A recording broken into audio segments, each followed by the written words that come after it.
nên mơ thế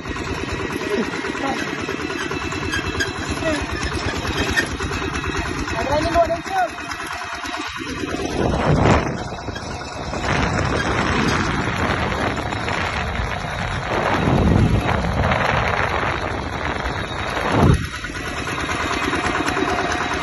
chẳng chẳng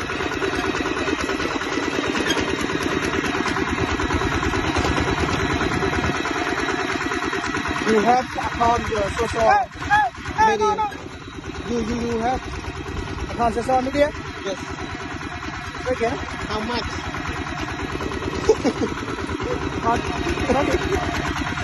Account social media?